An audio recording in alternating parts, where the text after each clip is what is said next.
সন্ধ্যাবেলা চায়ের সাথে একটু নিমকি হলে বেশ ভালো লাগে, কিন্তু তাই জন্য সেদিনকে বানিয়েছিলাম ঘরেই নিমকি।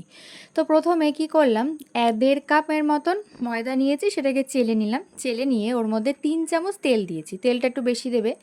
আর দিয়েছি সামান্য পরিমাণে নুন, আর দিয়েছি কালো জিরা দিয়ে ভালো করে ময়াম দিয়ে দেখবে হাতের মুঠোতে মানে করা যাচ্ছে।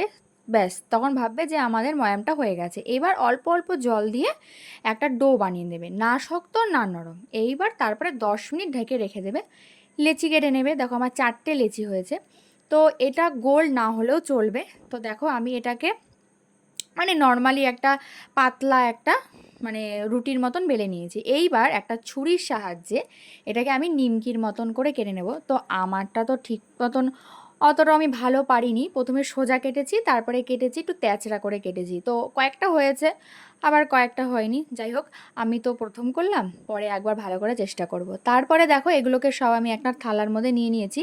দলা পাকিয়ে যাবে না, তেলের মধ্যে দিলে দেখবে একদম সব কটা ছেড়ে যাবে। দেখো গরম তেলের মধ্যে দিয়েছি, সব কটা ছেড়ে গেছে, একদম গোল্ডেন ব্রাউন করে ভেজে নিয়েছি।